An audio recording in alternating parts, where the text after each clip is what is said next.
Glória a Deus, aleluias. João capítulo 5.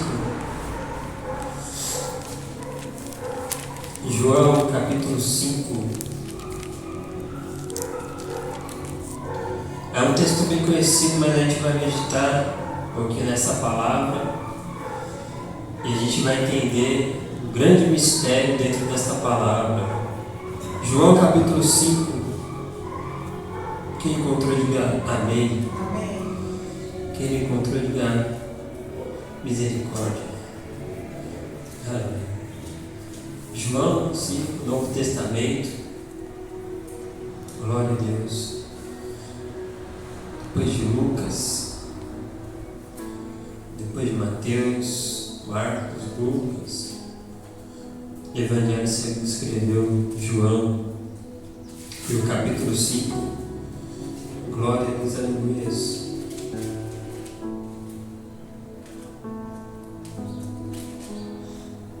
Vamos ler a partir do 2, João 5, 2, uma passagem bem conhecida. Você pode acompanhar aí a palavra do Senhor, com glória a Deus. João, capítulo 5, e o versículo 2 diz assim: Ora, em Jerusalém há, próximo à porta das ovelhas, um tanque chamado em hebreu Betesda, o qual tem 5 alpendres. Neste jazia grande multidão de enfermos, cegos, mancos e ressecados, esperando o movimento das águas. Porquanto um anjo descia em certo tempo ao tanque e agitava a água, e o primeiro que ali descia depois do movimento da água sarava de qualquer enfermidade que tivesse. Estava ali um homem que havia 38 anos se achava enfermo. E Jesus, vendo este deitado e sabendo que estava neste estado havia muito tempo, disse: Queres ficar são? O enfermo respondeu: Senhor, não tenho homem algum que, quando a água é agitada, me ponha no tanque, mas quando eu vou, desce outro antes de mim. Jesus disse-lhe: Levanta-te, toma a tua cama e anda. E logo aquele homem ficou são, e tomou a sua cama e partiu. E aquele dia era sábado. Vamos lá para o 14. Olha só, no 14. Depois Jesus encontrou-o no templo e disse: Eis que já estás são, não peques mais, para que não te suceda alguma coisa pior. E aquele homem foi e anunciou aos judeus que Jesus era o que o curara.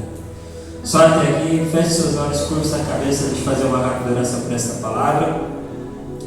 Meu Deus, meu Pai, que foi lida a tua santa palavra agora vai ser ministrado. Eu quero pedir mais uma vez o teu auxílio, que eu não venha falar nada de mim mesmo, mas que venha ser tudo, meu Deus, meu Pai, conduzido pelo teu Santo Espírito, que eu venha desaparecer para que só o Senhor possa brilhar nesta manhã. Repreende toda a distração, abençoa, Senhor, a vida de cada um que vai ser alcançado por esta palavra, que o Senhor venha trazer uma revelação poderosa para os nossos corações. Senhor Jesus, eu te agradeço por este privilégio de poder ministrar a tua santa palavra. Senhor Jesus, eu te agradeço, eu faço isso em nome do Pai, do Filho e do Espírito Santo de Deus. Você que crê, diga amém. Você que ama a palavra do Senhor, bate palma bem forte para Jesus por essa palavra. Glória a Deus, aleluia.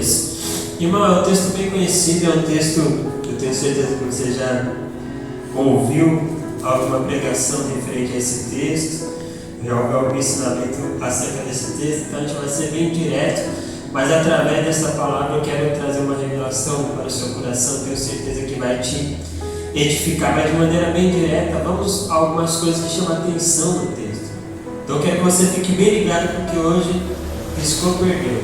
Amém? Então olha só, de maneira bem direta tem algumas coisas que me chamam a atenção no texto. Primeiro, Jesus, ele vai até um certo lugar e naquele lugar tem uma multidão. A palavra de Deus fala que havia muita gente enferma, ressecada, pessoas ali paralíticas, pessoas com todo tipo de enfermidade estavam ali naquele lugar, e elas não estavam ali à toa, elas estavam ali porque todas tinham o mesmo propósito. O propósito de todas era ser curadas. E por que elas estavam ali? Porque naquele lugar tinha um tanque, naquele tanque tinha algo sobrenatural que acontecia, uma coisa milagrosa.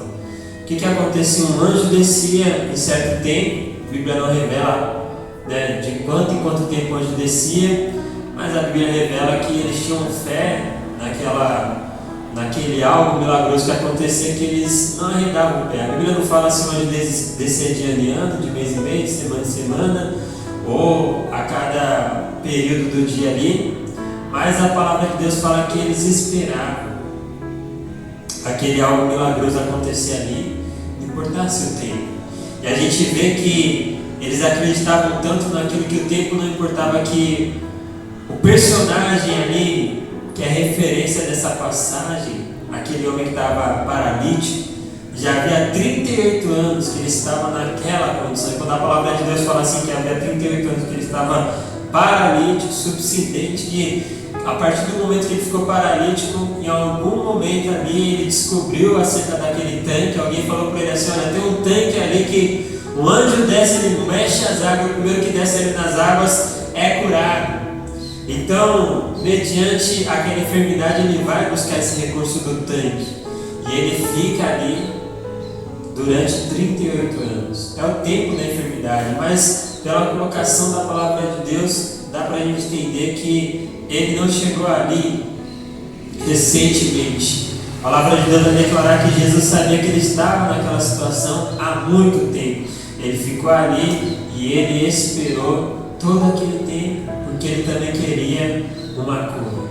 Então, uma coisa me chama a atenção. Primeiro, o empenho daquelas pessoas em se dedicar acreditando naquele tanque, não que aquele tanque fosse mentira, porque a palavra de Deus fala que aquilo não era engano, era algo que acontecia de verdade, era um fato que acontecia, né? Então, olha só, tem muitas coisas que a gente vai muitas das vezes buscar para nos ajudar a se livrar de algum problema, de alguma enfermidade, de algum mal da nossa vida, e a gente muitas das vezes se apega a coisas milagrosas, religiosas e até mesmo a coisas espirituais que dão certo. E muitas das vezes, por a gente se apegar tanto a isso, a gente acaba se distanciando do foco real da nossa fé, pois o autor e consumador da nossa fé é Jesus Cristo. Mas a gente tem algo dentro da gente que muitas das vezes a gente vai se apegando a certas coisas e aquilo ali acaba virando uma superstição, e às vezes até mesmo dentro da igreja. A gente vê isso muitas das vezes. Tem pessoas que às vezes acabam considerando um exemplo, né? Um suor de um grande pregador, algo milagroso. Então tem pessoas que vai em certas concentrações de fé, às vezes até com isso na cabeça: não, se eu pegar pelo menos uma gota do suor daquele homem ali, eu tenho certeza que eu vou ser curado. E às vezes pode até ser verdade, porque às vezes a pessoa se consagra tanto que ele tem unção até no suor. Mas só que se a gente se apegar àquilo, quantas pessoas não se frustram? Por quê? Porque ali se encontra uma grande multidão, e dentro daquela grande multidão não é todo mundo que consegue tocar naquele homem ungido. E a gente muitas das vezes se esquece que é bem mais fácil chegar até Jesus do que chegar em certas coisas que a gente muitas das vezes coloca como coisas milagrosas. Isso é uma coisa que me chama a atenção no texto. E aquelas pessoas esperaram horas, dias, anos. Sabe por que isso me chama a atenção? Porque muitas das vezes Jesus, ele fala de maneira simples, e ele dá uma direção simples, e ele pede para a gente ser fiel naquilo que é simples, mas a gente não tem paciência. Jesus fala para a gente orar, e aí ele fala assim: olha, desce na oração que eu vou te curar, desce na oração que eu vou abrir a porta, desce na oração que eu vou trabalhar na sua vida sentimental, desce na oração que eu vou te transformar, desce na oração que eu vou mudar a sua história. Às vezes Jesus fala simplesmente isso. E o fato de Jesus falar que a gente tem que descer na oração, ele nunca nos dá, pelo menos nas minhas experiências, eu nunca vi Jesus falando, não que ele não fale e que ele nunca falou, mas dificilmente Jesus vai lidar com você determinando tempo e hora. Por quê? Primeiramente porque o relógio de Deus é diferente do nosso. E na verdade quem usa relógio é a gente. Deus ele não usa relógio. Ele é espiritual. E no mundo de Deus ele não está limitado pelo tempo. O mundo de Deus é um mundo atemporal. O mundo espiritual não tem relógios que marcam hora, data, não. No mundo espiritual, Deus, Ele é onipresente, onisciente, Ele sabe do presente e do passado justamente porque Ele não está condicionado ao tempo. Sabe por que você só lembra do que já aconteceu? Você não sabe o que ainda vai acontecer e você só consegue viver o hoje porque você está condicionado ao tempo. Deus não é assim. Deus ele não é limitado pelo tempo. Então Ele sabe o que aconteceu no passado, o que ainda vai acontecer, o que está acontecendo, tudo de uma vez só. Por quê? Porque Ele não é limitado ao tempo. Ele é atemporal. Então no mundo de Deus não existe um relógio igual a gente conhece aqui, que marca ali. Não que Deus não saiba as horas, Deus ele sabe. Ele conhece o tempo. Quem criou o tempo foi Deus. Porque a palavra de Deus fala que Ele fez o sol e a lua, e aí foi o primeiro dia, a primeira tarde ali, era a definição de Deus criando o tempo. Mas a gente tem que entender que no mundo de Deus o tempo é irrelevante. A palavra de Deus vai chegar a declarar que para Deus 1000 anos é como um dia e um dia é como 1000 anos. Então Deus ele não está condicionado ao tempo. Então por que tem certas coisas que demoram? É porque a gente vai chegar lá. É uma condição da nossa fé e da nossa obediência e também da nossa dedicação. Olha só, uma coisa que me chama a atenção. Perdão. É que ali havia uma grande multidão. E lendo esse texto, uma das maiores perguntas que as pessoas fazem quando elas leem esse texto, pelo menos quando a gente vai estudar e quando a gente ouve essa pregação em cima desse texto, uma das maiores perguntas que as pessoas fazem. A gente olha para o texto e a gente vê que Jesus, ele chegou em um lugar onde tinha muita gente enferma. E ele chegou ali para levar uma cura. A gente vê de maneira muito clara que ele vai se direcionando naquele lugar com um propósito. Ele vai ali para levar uma cura. E ele vai para levar uma cura para uma pessoa específica. Para este homem que era paralítico. O texto vai falar deste homem que estava nessa situação, não conseguia andar. Mas o texto vai declarar que havia muitas pessoas. Se tem uma coisa que eu entendo é que muitas das vezes a gente vai conhecer pessoas ou lidar com pessoas que estão passando por mesmos problemas que a gente passa. Tem pessoas que passam por problemas piores, tem pessoas que passam por problemas menores, mas todo mundo passa por problema. E ali tinha um monte de gente na mesma situação. E eu acredito que havia pessoas que estavam ali há menos tempo do que aquele homem e que tinham uma condição de enfermidade menor do que aquele homem tinha. Mas eu também tenho certeza absoluta que havia pessoas com uma situação mais grave e pessoas com certeza que estavam há mais tempo do que aquele homem, esperando naquele tanque. E por que Deus só curou aquele homem? E a maior pergunta é, não só por que Jesus só curou aquele homem, mas por que Jesus não curou todo mundo? Não é todo mundo que lê esse texto, todo mundo que ouve essa pregação, quando chega nesse ponto, as pessoas sempre perguntam assim, por que Jesus não curou todo mundo? A gente fica pensando, Jesus não pode curar todo mundo? Pode. Por que não curou todo mundo? E a gente traz para os dias atuais. Quantas pessoas estão enfermas no hospital? Um monte. Quantas pessoas Deus cura? Não é todas. Quantas pessoas estão desempregadas? Um monte. Para quantas pessoas Deus abre as portas? Não é para todo mundo. Quantas pessoas estão passando um problema na família, na casa? Um monte de pessoas. Problemas. Não as questões normais que todo mundo passa, mas problemas realmente ali terríveis. Quantas pessoas têm uma família, um lar, um casamento restaurado por Jesus? Não são todas. Quantas pessoas estão lutando contra um pecado, contra uma tentação, contra uma fraqueza.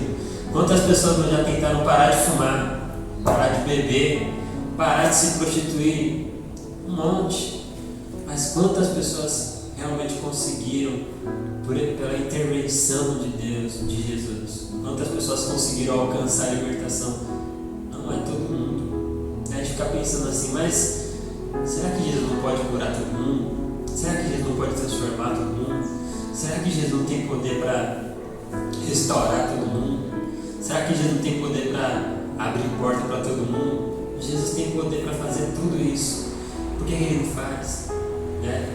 E aí, se a pessoa não tiver uma mente firme em Jesus, esses questionamentos, em vez de ajudar a pessoa a mergulhar mais fundo na fé e através da palavra de Deus descobrir as respostas que ela precisa, muitas das vezes, se a pessoa não tomar cuidado, esses são pensamentos que, se ela não tomar cuidado, vai acabar levando ela para um lado de incredulidade. Às vezes até mesmo a pessoa pode acabar virando uma praticante do ateísmo, virar um ateu, mesmo dentro da igreja. Então olha só, entenda uma coisa que eu falo, aprendi com Jesus, principalmente dentro da palavra de Deus e também com a ajuda do Espírito Santo. Deus, entenda isso, Deus, Ele tem resposta para tudo. Deus, Ele tem resposta para tudo. Pega a sua maior dúvida, leve para Jesus, Ele vai te responder. Ele vai sanar aquela questão. Só que você tem que entender as maneiras como Ele responde. E você também tem que saber procurar direito às respostas. A pessoa às vezes tem um monte de dúvida, né? Mas por que a vida é assim? Qual que é o meu propósito? Qual que é o meu ministério? O que mais as pessoas têm dúvida? Por que eu ainda não fui curado? Por que minha vida não muda? As pessoas têm um monte de perguntas, um monte de dúvida, só que elas muitas das vezes não sabem a maneira como Deus responde e também não sabem onde procurar a resposta. E as que sabem, muitas das vezes não põem em prática, porque a gente sabe que a palavra de Deus tem resposta para tudo e que o Espírito Santo trabalha de maneira que Ele não venha deixar o seu povo confundido. A palavra de Deus fala que Ele não é um Deus de confusão. Mas, pois bem, olha só, vamos lá para o texto, entender essa verdade diante da palavra de Deus. Havia um monte de pessoas enfermas e Jesus só curou um homem. E não é porque aquele era o dia de sorte daquele homem. Isso ainda existe na fé, irmão. Não é porque aquele era o dia daquele homem. Então agora Jesus trabalha com sorte. Ele olha assim e fala assim, olha, hoje deixa eu ver quem que eu vou curar hoje. Ele olha para a igreja e faz o midunité, né? Minha mãe mandou. Não, primeiro que nem tem mãe, só tem pai. Ele vai falar, meu pai mandou eu escolher. Não. Jesus, ele tem poder para curar todo mundo no culto. Porque muitas das vezes ele não cura todo mundo, né? Mas todo mundo vem com aquela esperança, expectativa. Então Jesus não trabalha com sorte, né? Então com o que Jesus trabalha? Se não é com sorte, se hoje não é meu dia, se hoje não é a minha vez, então não. Mas é engraçado, porque realmente as pessoas acreditam nisso. Por quê? Porque elas são ensinadas assim. Elas consomem esse evangelho. Não, vai chegar o meu dia, vai chegar a minha hora, vai chegar a minha vez. É lógico que a palavra de Deus fala assim, há um tempo determinado para todas as coisas debaixo do céu. Tempo de plantar, tempo de colher, tempo de chorar, tempo de rir, tempo de abraçar, tempo de se afastar. Perdão, mas Deus definitivamente não trabalha com sorte. Não é? Você não vai chegar no culto e você vai ser abençoado, você vai chegar e falar assim, não, é porque hoje é meu dia de sorte. Não existe sorte. Então o que existe? Fé. E qual que é a questão do texto? Não só do texto, mas é uma questão geral. Por que tem muita gente que está enferma e não é curada? Por que tem muita gente que está desempregada e a porta anunciada? Por que tem muita gente que está passando por diversos problemas e parece que a vida não muda? Mas ela fica com aquela coisa no coração, tipo, né? Será que Deus não está vendo tudo que eu estou passando? Será que, né, eu tenho que sofrer, eu nasci só para sofrer? e ficar com aquelas coisas na mente, né? Será que nada dá certo para mim?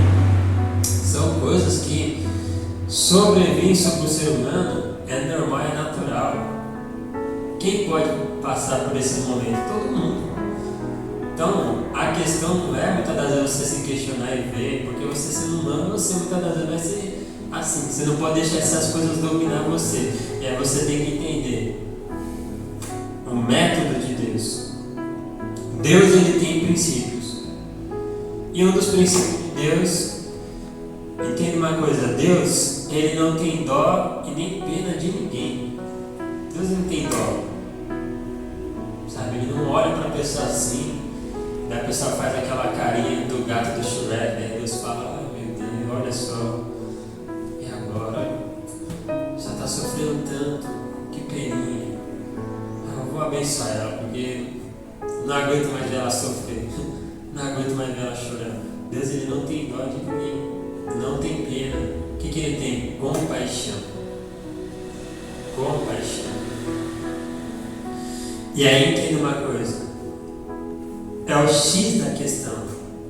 Se você quer ter uma fé efetiva, você tem que entender isso. Deus, ele não responde necessidade. Porque todo mundo passa por necessidade, por adversidade. Deus, ele não responde necessidade.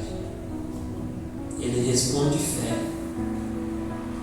Ele não vai te responder porque você está doente, ele não vai te responder porque você está desempregado, ele não vai te responder porque lá na sua casa está aparecendo Bagdá, lá está aparecendo o Iraque, a faixa de Gaza, uma guerra atrás da outra.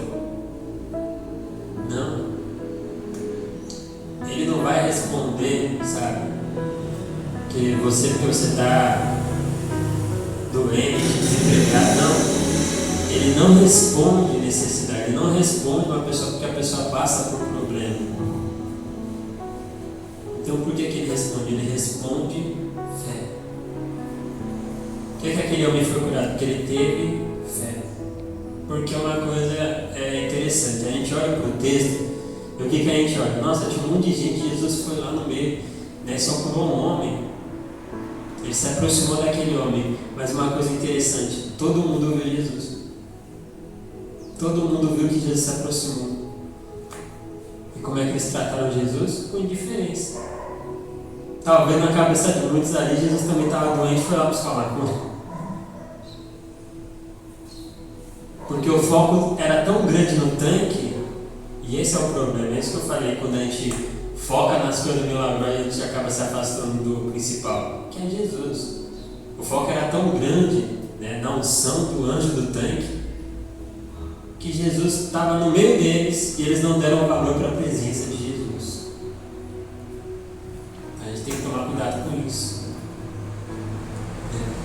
A presença de Jesus é maior do que qualquer rito religioso, do que qualquer, sabe, do que qualquer atitude de fé definida por um homem. E algumas são até inspiradas por Deus, pelo Espírito Santo. Mas nenhuma vai ser maior do que a presença de Jesus, isso é inegável. Então a questão não é fazer propósito de fé, é entender que o propósito de fé é inspirado por Deus e tem que nos levar a ter uma fé mais firme no próprio Deus, não só no propósito. É santificar demais aquilo que até foi inspirado por Deus, mas quando isso acontece, às vezes aquilo ganha uma importância maior do que a presença de Jesus na nossa vida. Então olha só, Jesus não responde uma pessoa porque ela passa por necessidade, porque ela passa por provação, porque a vida dela é difícil, porque ela tem 10 filhos para sustentar. Jesus não responde ninguém porque a pessoa... Não, porque no mundo tereis aflição, mas tem de bom ânimo. Jesus, ele responde à fé da pessoa. Então a gente vê, às vezes a gente vê uma pessoa que está passando uma situação difícil. Às vezes a pessoa perdeu tudo, está na rua da amargura, está na miséria, não tem mais nada, não tem mais a quem recorrer. E muitas das vezes ela continua naquela situação. E às vezes é o outro ali que nem está passando tanta adversidade. Aí Deus vai lá e responde àquela pessoa. Porque independentemente da luta que você passa, seja ela grande ou pequena, o diferencial vai ser a fé que você aplica em Deus para você ter um resultado da manifestação de Jesus na sua vida. Minha vida está muito difícil. Se você não tiver fé, a tendência é piorar.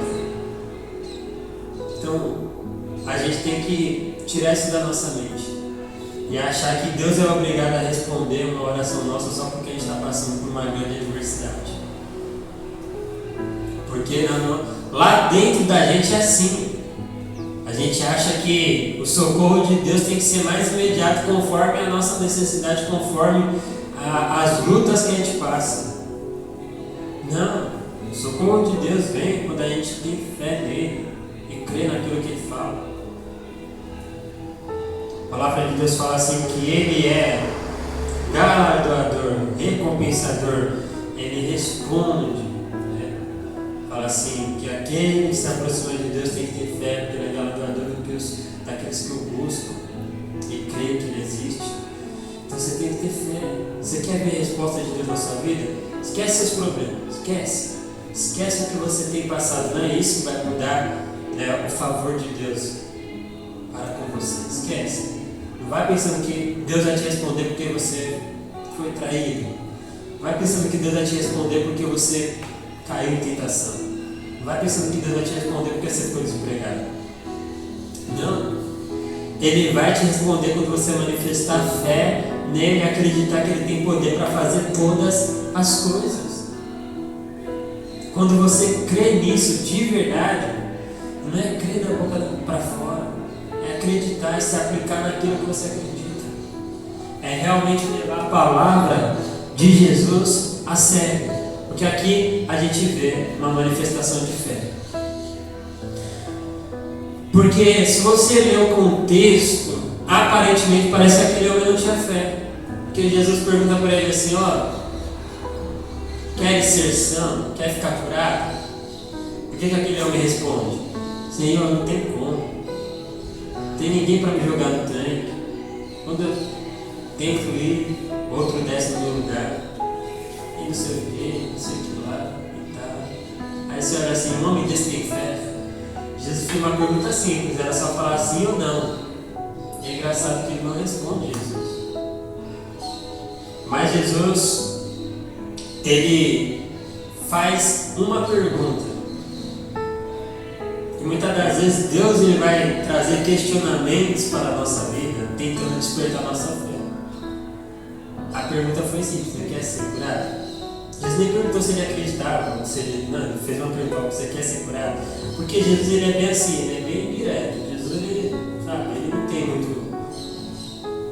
Assim, a gente vê um evangelho, a gente parece que Jesus tem aquela purpurina, assim, é o Deus do mistério, que nossa, ele fala com o povo não entende, mas depois que ele faz, o povo começa a entender. Não é esse Jesus que eu aprendi a servir, irmão. Tem muitas coisas que ele fala, a gente não entende, porque a gente não está na mesma fiação que a gente deveria estar quando ele fala com a gente. Então, às vezes a culpa não é que Deus é um Deus de mistério, não. Muitas das vezes o povo não tem uma dedicação na vida espiritual, ele não vai entender. Ele fala assim, como é que vocês vão compreender as coisas do alto? Se eu estou falando as coisas da terra e vocês não estão entendendo. Então Jesus falava num nível natural, por isso que ele falava através de parábola. O reino de Deus é semelhante a 10 virgens. O reino de Deus é semelhante a um homem que lançou a sua rede no mar e pegou vários peixes. Ele está falando num aspecto espiritual, num aspecto terreno, acerca das coisas espirituais. E o povo entendia? Não. Agora, irmão, quando você passa a ter uma vida espiritual, quando você começa a se aplicar na sua vida espiritual, Jesus fala das coisas do céu, você entende. Agora, quando você não se aplica na sua vida espiritual, Jesus fala até das coisas da terra, Jesus está falando, e a gente também não vai entender. Mesmo que ele fale das coisas terrenas. Então, sabe? Aí ele foi bem direto, ele falou assim, você quer ser curado? Ele homem começou a falar, não sei o que lá, hoje está difícil, tá difícil. Você já viu que muitas das vezes Deus se manifesta na nossa vida e em vez da gente ser direto assim como Ele é direto, a gente fica, né? Porque a gente tem muita essa experiência como pregador. Chega para pregar em um lar, numa casa e tal, a gente vai cheio de fé, né? Irmã, você crê que sua casa vai ser liberta? Você crê, irmã? Irmã, eu creio, eu acredito e tal. Mas esse homem que eu tenho é difícil.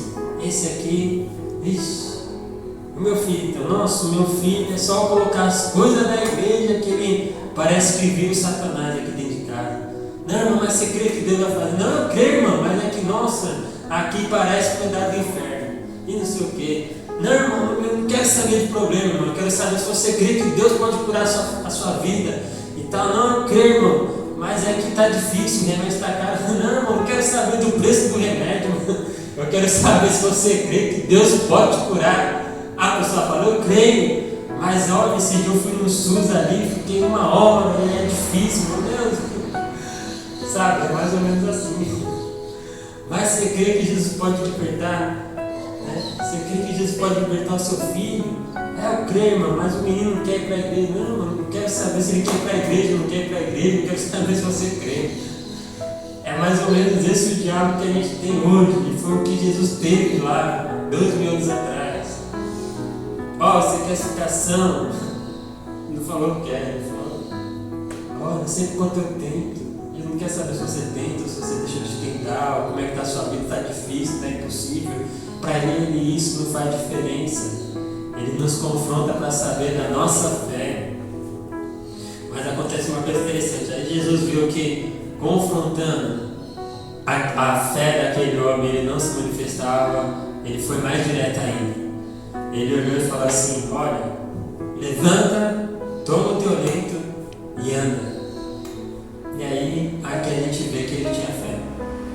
Ele não teve fé para responder nem que sim e nem que não. Muitas das vezes, diante de certas questões espirituais que a gente tem que resolver com Deus, a gente fica igual o profeta no meio do vale dos ossos secos. Ezequiel, pode esses ossos reviver? Senhor, tu sabes. O que é isso? Não sei. Não é sim nem não. Ele não falou nem pode, Senhor, ou não. Porque uma coisa a gente tem que levar a sério. Essa imparcialidade irrita a Deus. Ele chega a falar assim, é melhor você ser quente ou frio. Porque se for morno, eu fico a ponto de vomitar. Deus, a nossa parcialidade, esse jeito de ficar em cima do muro acerca das coisas da fé, irmão, causa náuseas em Deus. Deus fica olhando assim e não desce. Muitas das vezes Jesus prefere a pessoa falar assim, não, eu não creio, minha família vai ser salva aonde? Não dá. Às vezes Deus se agrada mais desse. Ou ele crê, ele gosta também da pessoa, não, eu creio, vai, sim, em nome de Jesus, tenho certeza no meu coração, Deus gosta. Agora que a pessoa, né, ao mesmo tempo que ela fala assim, ela fala não. Mas por que a gente vê que esse homem tinha fé? Porque aí Jesus simplesmente liberou a palavra. Sabe por quê? Ele confronta, mas ele não deixa de fazer aquilo que ele tem que fazer. Liberar a palavra, deixar o poder dele disponível, deixando a palavra de fé no nosso coração. E qual que vai ser o medidor da nossa fé? Mediante aquilo que ele falou, se a gente vai ser obediente ou não. Se a gente vai levar a sério aquilo que ele falou ou não. Aquele homem recebe aquela palavra e agora não se trata mais de falar sim ou não. Se trata de obedecer, de pôr em prática, de pegar aquilo que Jesus falou e colocar na vida dele. Jesus falou assim, pega o teu leito, levanta-te, pega o teu leito e anda. Sabe o que ele fez? Ele se levantou. Ele pegou aquela palavra que Jesus falou, aquela ordenança de fé, e ele colocou em prática. Ele não pensou duas vezes, ele não ficou pensando na situação dele, ele não ficou pensando na condição dele, ele não ficou pensando na multidão que estava ali também, muitas das vezes servindo como empecilho para ele chegar até o tanque. ele esqueceu de tudo isso, ele deixou tudo aquilo ali para trás, ele pegou a palavra de Jesus e ele aplicou na vida dele. O que Jesus falou? Levanta e anda, é isso que eu vou fazer. Eu vou me levantar, eu vou andar, eu vou pegar o meu leito. Foi isso que Jesus mandou? É isso que eu vou fazer. Então, uma das características da fé, a gente cumpre a palavra de Jesus sem medir esforços e sem colocar empecilho. Porque quando ela entra em jogo na nossa vida, quando uma pessoa tem fé, a palavra de Jesus fica acima de qualquer coisa, de qualquer circunstância. Quando uma pessoa tem fé, não importa o que Jesus fala para ela, quando ela tem fé, ela põe em prática. Jesus falou assim: vai que a porta é sua, eu já abri, a vitória é garantida. A pessoa pode não ter condição para que aquela porta de emprego exige, a pessoa pode não ter o estudo adequado, mas quando Jesus fala com ela crê, ela põe em prática e aquilo ali acontece, dá certo. A pessoa não fica pensando, mas eu nem tenho nenhum estudo, como é que eu vou entrar nessa empresa aqui, mas eu nem tenho essa capacidade, como é que eu vou fazer, mas não sei o que lá. Quando Deus gera no coração, a pessoa põe em prática, a pessoa se apega àquilo ali e entende que se Jesus falou, está falado. Quando Jesus fala, ele libera a palavra dele, a fé é assim. Às vezes a pessoa não sabe explicar, mas é assim. Por que vem aquela certeza no nosso coração que vai dar certo? Porque a gente sabe que se foi Jesus que falou, ele é fiel. Não sei se você já parou para examinar isso. Olha o que a palavra de Deus fala sobre. Ele não é homem para mentir, nem filho do homem para que se a palavra de Deus fala assim que a palavra de Deus fala que Jesus, ele vela pela sua palavra. Ele é fiel para a cumprir. Ele é fiel para fazer o quê? Cumprir. Então entenda uma coisa. A palavra de Deus e o poder do cumprimento da palavra de Deus está relacionado às suas condições, nem à sua fidelidade. Olha que coisa interessante. Por quê? Porque a palavra de Deus fala assim: ainda que o homem seja infiel, Deus permanece fiel. Quem tem fidelidade para cumprir a palavra de Deus? Quem? Deus. Quando ele vê uma resposta de fé da sua parte, ele vai fazer a parte dele. Qual que é a parte dele? Cumprir aquilo que ele falou. Você entende isso? Quando a gente passa a entender isso, a gente começa a entender que não tem a ver com as nossas capacidades, não tem a ver com as nossas condições, não tem a ver com aquilo que a gente tem passado ultimamente, tem a ver com aquilo que ele falou. E se ele falou, ele é fiel para cumprir. Se foi ele que gerou no meu coração, então ele é fiel. A palavra de Deus fala assim para a gente não se cansar de fazer o bem, porque no seu tempo oportuno nós vamos colher, se não desfalecermos. Então, se eu der uma resposta de fé, se eu obedecer a palavra que Jesus falou, só que se eu não desfalecer, não desanimar, aquilo vai se cumprir. Só que a gente tem que tomar cuidado com isso, porque se eu desanimar, tudo aquilo que Jesus falou, muitas vezes ele não vai conseguir cumprir. Por quê? Porque o desânimo é a porta de entrada para a incredulidade. É por isso que Deus fala tantas vezes na sua palavra: tem de bom. Porque, irmão, você vai ver todas as pessoas incrédulas na Bíblia, muitas das vezes ela começou a ser incrédula por causa de um desânimo que ela deixou entrar no coração dela. Então olha só o potencial do desânimo. Ele tem um potencial de matar a sua fé. Então é por isso que você não pode se permitir ser vencido pelo desânimo. Aí senão você vai ficar aqui, 38 anos, falando: ah, Senhor, mas eu estou há tanto tempo aqui. Jesus já faz 20 anos que eu estou na igreja, com essa dor na perna. Quando é que o Senhor vai me responder? Quando você tiver fé, de verdade. Então, olha só, entenda uma coisa. Porque tem algumas coisas que vai deixando essa questão da fé um pouquinho mais difícil. Algumas coisas não. A principal que deixa as coisas mais difíceis na fé é conhecer a fé. Porque entenda uma coisa, quando uma pessoa não conhece Jesus, quando uma pessoa não tem a revelação da verdade, muitas das vezes somente crer é o suficiente. Quantas pessoas nunca foi para a igreja, mas uma certa feita passou por uma adversidade e clamou pelo nome de Jesus e Jesus respondeu?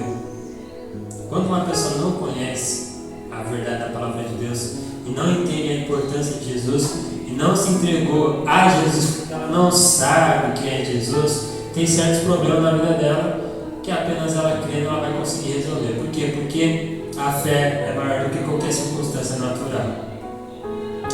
Só que a partir do momento que a pessoa conhece Jesus, aí a palavra de Deus fala assim que sem fé é impossível agradar a Deus, Ele é galardoador daqueles que o buscam, né? Então tem uma condição de fé. Sem fé é impossível agradar a Deus. E a partir do momento que você conhece a Deus, você tem fé, a sua fé também tem um propósito. Qual que é o propósito da sua fé? O propósito da sua fé não é gerar um milagre, porque isso não é propósito de fé, isso é efeito de fé. Se você tem fé, uma das consequências da sua fé é que ela vai gerar um milagre de Deus na sua vida. Isso não é um propósito, isso é uma consequência, é diferente. Então qual que é o propósito da nossa fé? O propósito da nossa fé é agradar a Deus.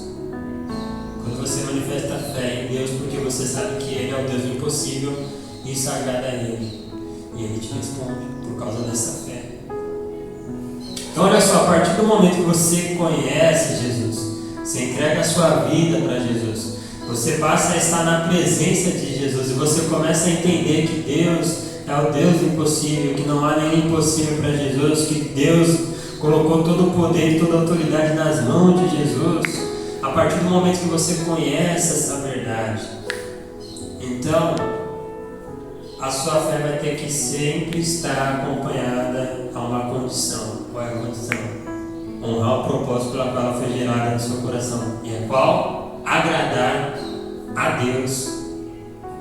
Então a partir do momento que você tem fé, mas você não entende, ou você entende, não pratica essa questão que você tem que agradar a Deus, então a sua fé vai começar a ser uma fé que, se você não tomar cuidado, vai ser considerada uma fé morta. Porque o propósito do crente é agradar a Deus por intermédio da fé que ela tem no próprio Deus que ela escolheu ser. Então você tem que entender uma coisa, a sua fé, você tem que ter fé para ser curado. Porque se você tiver fé, a cura já é uma consequência. Tem que ter fé para uma porta de emprego se abrir. Se você tiver fé, a porta de emprego se abrir é uma consequência. Então você tem que ter fé para quê? Para agradar a Deus. Aqui ele diz, ele fala assim, ó, buscar em primeiro lugar o reino de Deus e a sua justiça. E as demais coisas? Porque é uma consequência da fé, não é um propósito de fé. O propósito da sua fé não é ficar rico. A riqueza e a bênção de Deus é uma consequência dela. A partir do momento que você entende que Deus colocou fé no seu coração para você ter condição de agradar a Ele como um filho amado para Ele. Então Deus responde fé, mas quando você vira crente, a sua fé tem que ter uma condição. Ela tem que agradar a Deus. O que isso significa? Significa que a gente tem que viver uma vida para agradar ao Senhor, porque Ele nos deu essa fé. E o restante daquilo que nós precisamos é suprido de uma maneira praticamente automática. Ah, irmão, então está errado fazer propósito de fé para alcançar bênçãos específicas? Não. Até porque os propósitos de fé é uma consequência de uma fé que agrada a Deus. Porque quando a gente fala de propósito, a gente fala de compromisso com Deus. E se tem uma coisa que agrada a Deus é compromisso. Outra coisa que agrada a Deus é tudo característica da fé. Compromisso, perseverança, dedicação, honra. E todas essas características de fé são características que também são aplicadas em propósito de fé. Então fazer propósito de fé é maravilhoso. Se você fizer um propósito de fé, pode ter certeza que você vai estar agradando a Deus demais. Mas Mas a gente tem que explicar isso, porque se não explicar, a gente fala assim, a sua fé, o objetivo da sua fé é agradar a Deus, né? A pessoa leva isso para o outro lado e fala, então não adianta fazer campanha, se a fé é só para agradar a Deus. Não, mas se a fé é para agradar a Deus, quando ela começa a agradar a Deus, ela vai gerar tudo que você vai encontrar nos propósitos de fé. Então Deus se agrada. É uma coisa que muitas das vezes a gente não precisa nem explicar, né? Porque se parar para pensar, será que uma campanha de fé agrada a Deus? É lógico, irmão. Sem dúvida. Será que o propósito de oração com uma modificação para resolver um problema significa agrada a Deus? É lógico. É lógico. É só aplicar na sua vida. Você tem que cumprir aquilo que Deus fala com você. Vê? Mas Deus falou algo assim que na hora até acreditei, mas depois eu parei para pensar, eu comecei a ver que, olha, é praticamente impossível. Que bom que é impossível. A pessoa certa falou para você, Jesus, Ele é o Deus do impossível. Então a gente tem que entender isso. Você tem que entender que Deus não responde necessidade. Deus responde fé. Sua vida não vai mudar porque você passa por problema. Isso não é uma característica para mudar a vida de ninguém. A gente tem isso na nossa mente. A gente pensa assim, por que minha vida tem que mudar? Porque ela está ruim. Por que Deus tem que me responder? Porque eu estou passando por um monte de luta. Por que Deus tem que entrar na minha casa? Porque lá está faltando tudo. Não. Isso está errado. Deus ele não tem compromisso com as suas necessidades. Ele não tem compromisso com as suas contas. Não tem compromisso com as suas enfermidades. Ele tem compromisso com a sua fé. Se a sua fé não mudar, a sua vida também não muda. Se você não passar a crer da maneira que Deus quer que você creia e se dedicar da maneira que Ele quer que você se dedique, irmão, de que maneira? Uma das questões também é sem murmurar, sem reclamar, é realmente confiar nele, é não dando desculpa para não aplicar a fé que Ele já colocou dentro de você. É a crise, é a economia, é minha casa, é minha família, é o meu trabalho, é o meu emprego. A fé é maior do que tudo isso. Então muitas das vezes o nosso problema não é os problemas que a gente passa, mas é a maneira errada que a gente aplica a nossa fé. E a partir desta palavra eu quero que você entenda isso. Deus ele responde à fé. Característica da fé: a fé não tem dúvida, a fé não tem medo, a fé não é vencida pelo desânimo, a fé é convicção, certeza. Então você vai analisando como é que está a sua fé. Por isso que a gente tem esses aspectos. A pessoa fala que tem fé, mas tem medo de falar até o nome do diabo. A pessoa fala que tem fé, mas aí olha assim, nossa, Tranca-Rua apareceu para mim, me arrepiei todo, cobri minha cabeça, não saí de baixo da coberta. A pessoa fala que tem fé, mas nós estávamos passando ali na rua do postinho, eu vi um cachorro preto com olho vermelho pegando fogo, falando que era Satanás. Nossa, nunca mais eu passo ali. Quem tem que sair do caminho não é isso, não, é o diabo. Então que fé é essa? A fé não tem medo. Por que ela não tem medo? Porque ela sabe que quem está com você é maior do que quem está lá no mundo. E pronto, acabou. A fé não tem dúvida. Por quê? Porque Deus não falha, ele não mente, ele não erra. Como é que ele vai duvidar se a pessoa tem fé? Então a gente tem que entender essas coisas, entender que Deus responde a nossa fé. Então qual que é a maior questão aqui? Rever a nossa fé. Como é que ela está? Está em dia? Está da maneira que agrada a Deus? Então, busque isso em Deus, que Deus venha acrescentar a fé em nossos corações. Amém? Você que recebe essa palavra, diga glória a Deus. Glória a Deus. Você que recebe de todo o coração, bate mão bem forte para Jesus.